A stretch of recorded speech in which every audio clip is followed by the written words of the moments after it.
Hello friends, I am moving. I'm almost done, but that's why I look tired and that's why it's a little messy here. But I am taking a break to talk about things that are so mission critical, which are your erections and how your erections, your arousal is inverted. And so the title for this video is Erections That Kill. Yes! Many gay men, I would say most, will have erections that kill. These are erections that have been produced by a series of inversions. Inversions that eventually create stimuli in your body that cause the arousal and then the chain reaction of then confirming that arousal and erection with a partner, with a lover, with porno, with searching for sex, and then the cycle repeats itself. One of the common themes in this cycle is anger. Anger because anger is the outcome of unmet needs.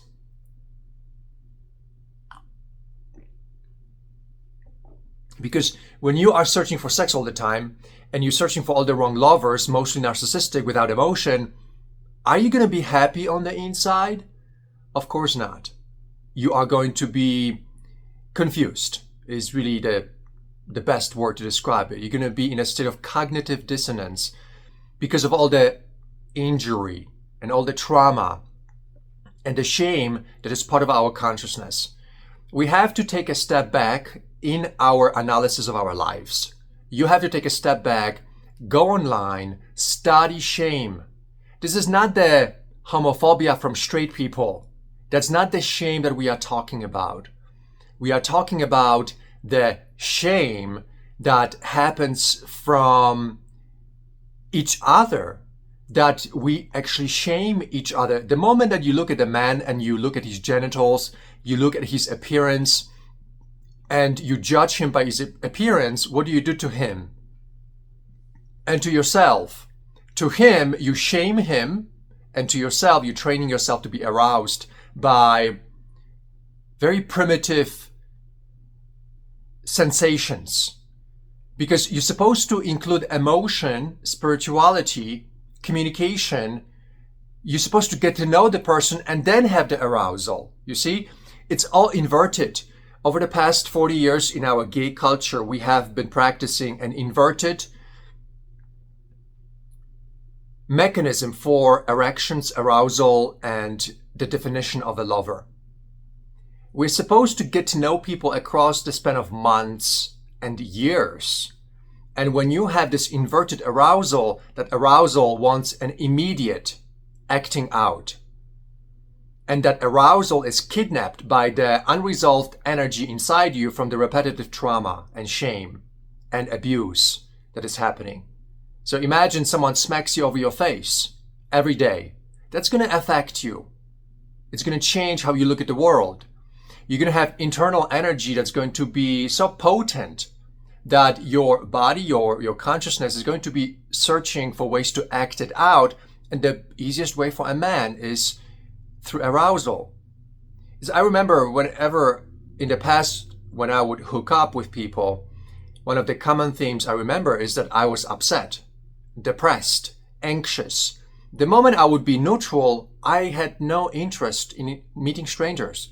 But the moment something wrong happened in my life, I had this internal dialogue in my head that would immediately guide me to a sexual fantasy and how that sexual fantasy would neutralize or would let out that pain, that depression, that angst, that anxiety that I had inside me. And the moment you notice this, that is one of the ways that you're going to discover that there's something about sex that has nothing to do with sex. In fact, I created a course called Sex on the Rocks. And in that course, and I created this 10 years ago, so it's a long time. And just those of you who don't believe in a lot of my expertise in this area, I've been paying attention in detail to sexual behavior over the past 10 years on a psychological level. I have contacted sexologists, but when I worked I almost worked with one, and that was 10 years ago, and it was about fisting. One of my lovers was into fisting, and I found it incredibly strange and definitely dysfunctional. And I called a sexologist, and he actually spoke to me because at that moment I had press releases going on about my business, the Paul Angelo coaching business. I had clients, and so I was this up and coming new coach, and he gave me his time, and I was blown away by how demoralized these people are. They don't have any virtue or any value system. These sexologists or counselors or coaches, they're basically liars. And so from that moment on, I realized, holy shit, everything we know about sex is pretty much wrong. It's inverted, but nobody gives a shit. Everybody is a victim. And so I created this course, Sex on Rocks. And in that course, I talk about 7 games that gay men play with sex. What those games are about is they take psychological unresolved content and they place it inside sexual behavior. So we've got sexual compatibility is the foundation of this psychological unresolved content that is now placed in sexuality to be resolved. I mean, the concept of sexual compatibility is a mirage. There's no such thing as a sexual compatibility, because how can anything be compatible when you negate emotion, spirituality, and the mind, you see? So basically, when you take into account the sexual compatibility as a factor, it only can happen at the cost of the breakdown of a value system. And just pay attention to all the lovers you've had with whom you had sexual compatibility. And the same work with me. In every single case, there are no exceptions to this, is that sexual compatibility only works when you have a breakdown of your value system. The moment that you bring your value system into sexuality, you realize that this person is not good for you and you should not pursue this person. But because we are so sexually deprived and we are so traumatized and shamed, there is a lot of that sexual energy to act out. And so that's why people prioritize sexual compatibility. The moment that you see a man who pursues sexual compatibility, you know, in the journey of sexual development, in his journey of personal development, he is at the very beginning stages. He's got so much to learn. I'm talking like a decade at least of personal development. And most gay men don't break through the sexual compatibility trap. And then you've got the older man looking for younger men. So there are 7 games that I identified over 10 years ago. And I remember that because I moved to Colorado in 2015. And the moment I moved to Colorado, the first thing I did was I created that course. I remember I was renting this basement unit. And this basement unit was in this big house, and the gay couple they owned the house in Denver next to the city park. And they had this jacuzzi. It was like an open layout. And I remember I had a lot of sex in that jacuzzi. And so I was creating this content, and I was analyzing myself like through a microscope, all the behaviors, because I was having a lot of sex at that time. And I identified these 7 games. One of them was older men looking for younger men. One of them was men looking for large penises. One of them was men that had really, really narrow attraction, incredibly narrow.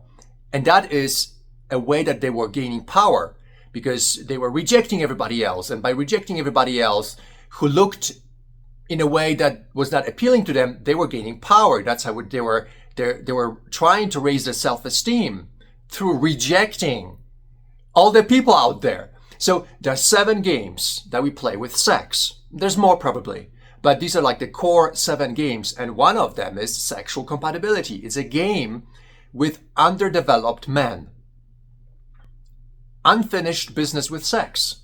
And sex is winning. And by that, when sex wins, it creates erections that basically kill. What do these erections kill? Well, what do you think? I'm going to take a sip of coffee here, because I have one more day to move today. So Jim is coming in 3 hours. So I'm going to have some time to finish this video and edit this.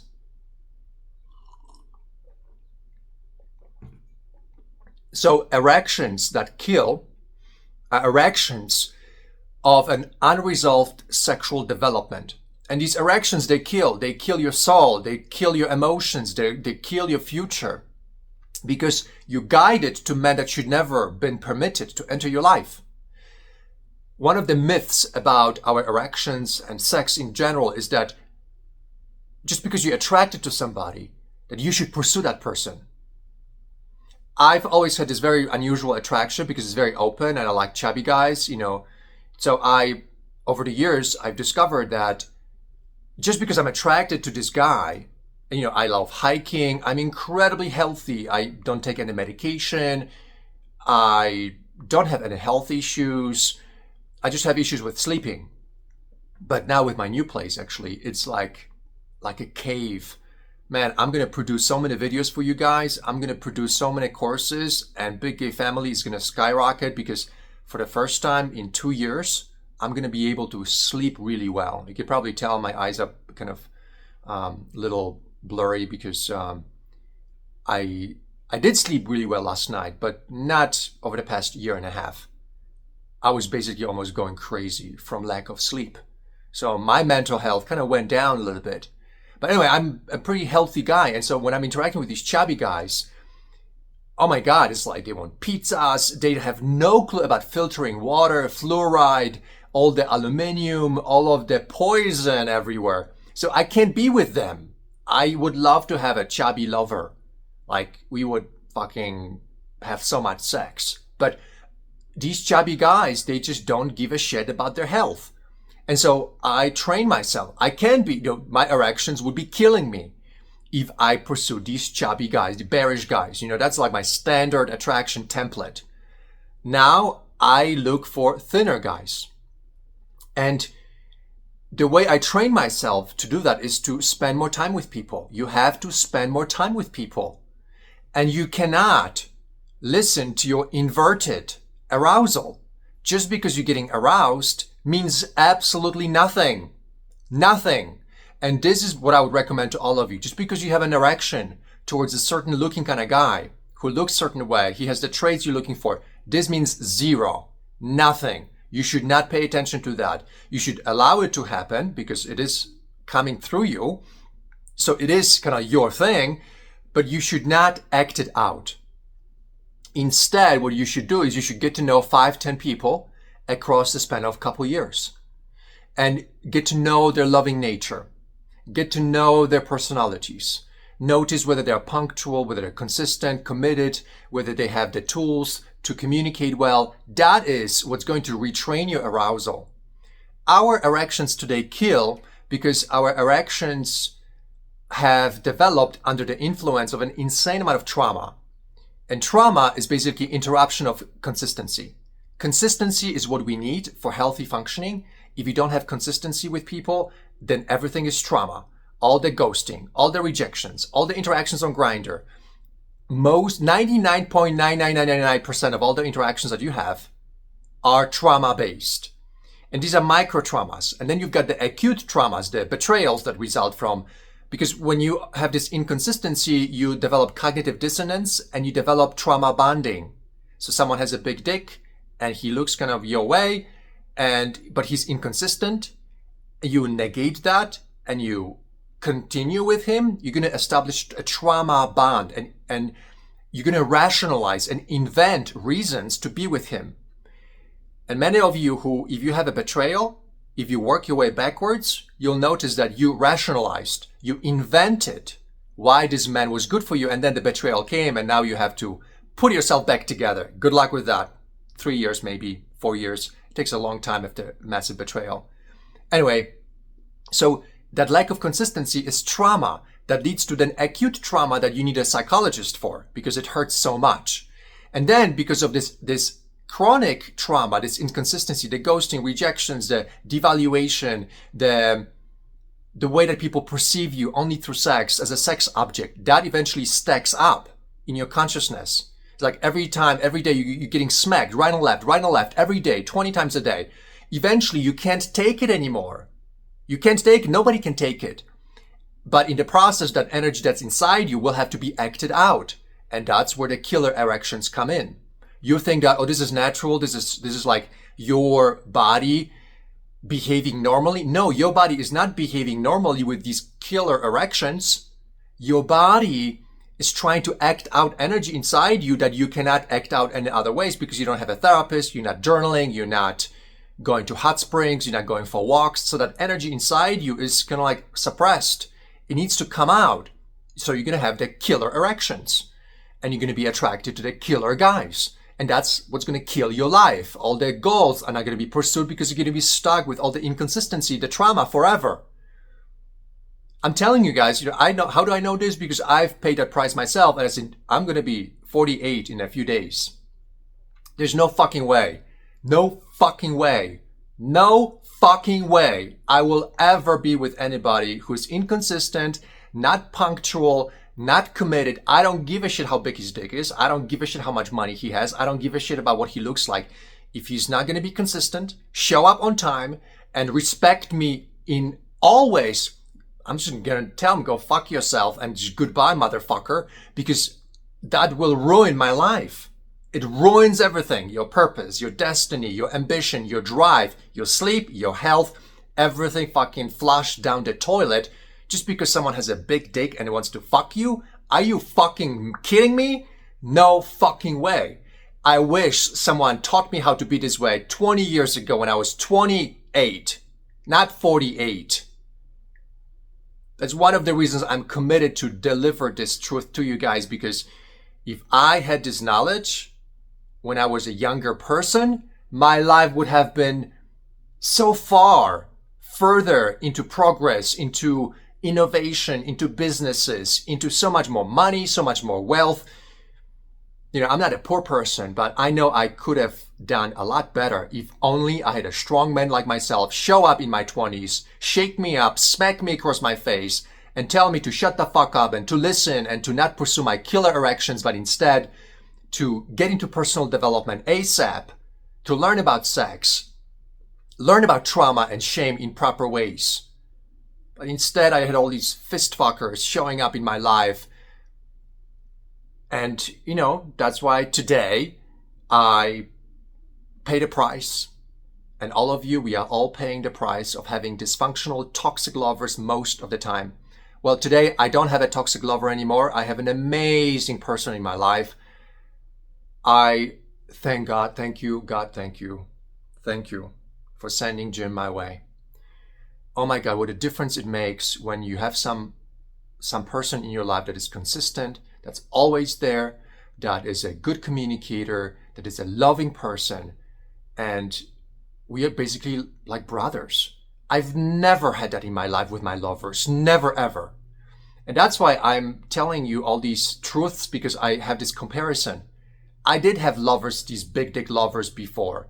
I had all the fancy experiences, and that was nothing compared to this loving person that is kind, that is always punctual, always committed, with whom I can be completely myself about sex, about all the things that bother me, my depressions, my anxieties. That is the foundation for healthy functioning.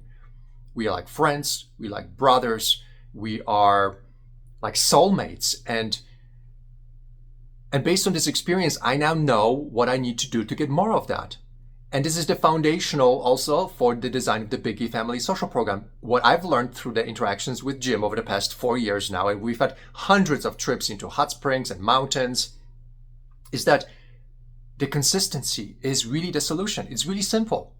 It's really simple. If you want to heal your killer erections, you need to be with people that show up, that are committed, that are not going to ghost you, trivialize you, reduce you to sex, to genitals. That's what we all need. If you don't have that, you're going to be fucked over. It's the end of your life, basically. You're going to be suffering, struggling. Your ambition will go down. You have no destiny, no even desire for destiny or purpose or anything bigger, leadership and higher functioning. None of that will be happening for you because you're just going to be reduced to your freaking genitals. Not only reduce them, and those genitals will kill you because you're going to have these killer freaking erections. The shit that's going on in the gay community is fucking... I am at loss for words how bad things have gotten. But things have gotten bad because there is no leadership. You did not have in your life someone strong show up in your life and smack you across your face, tell you to shut the fuck up and to listen. Strong men don't exist in the gay population. Everybody is reduced to genitals, minimized, miniaturized, and basically a fist fucker. That's what has happened to all of us. And you're surprised that good men are nowhere to be found. No, Grindr has reached every corner of the earth. There are no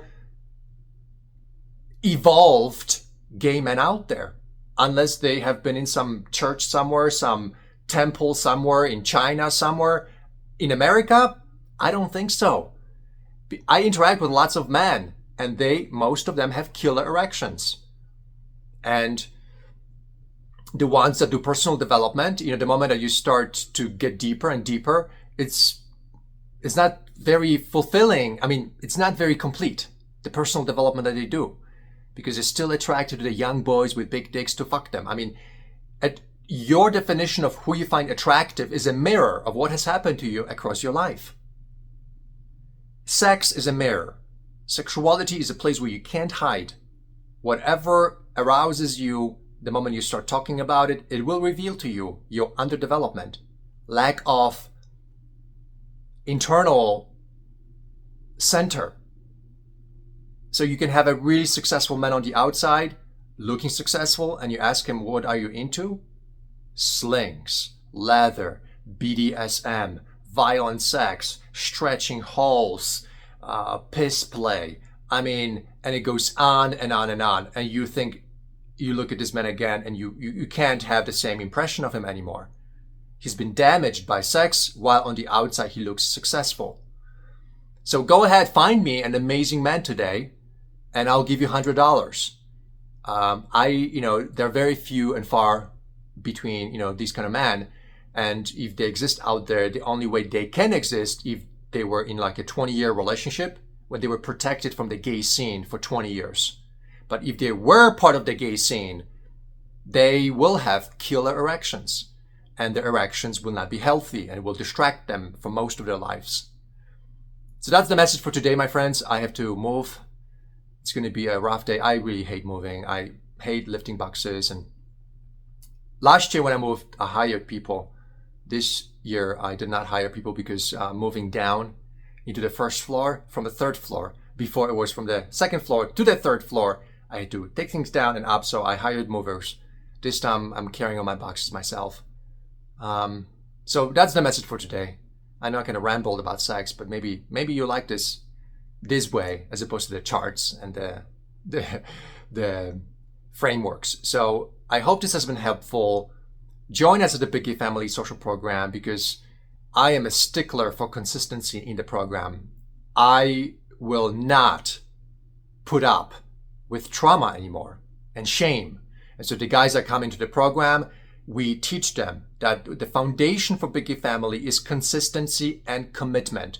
You do not, I repeat, you do not trivialize, devalue, and bring in chaos, inconsistency, trauma, and shame into Big Gay Family. The moment that you bring it, I confront that head on, gently, lovingly. But if there's repetition, some of you know I kick people out because I have to save or to preserve this consistency and this peace for other guys.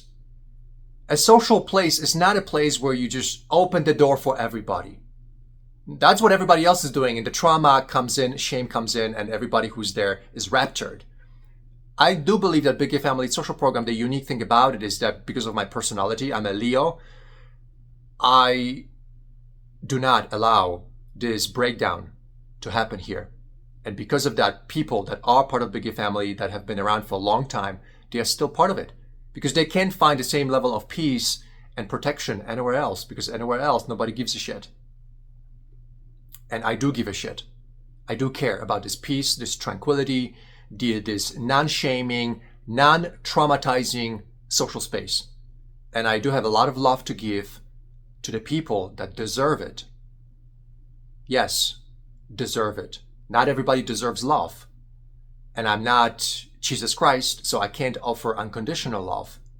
But I can offer a conditional love. You do your job, I do my job, and we work together. And I believe this is a healthy way of looking at each other at this critical time in the world where shit is falling apart and there is so much trauma and shame that you are dealing with. When you join Big Gay Family, you won't deal with any of it, and I give you my word.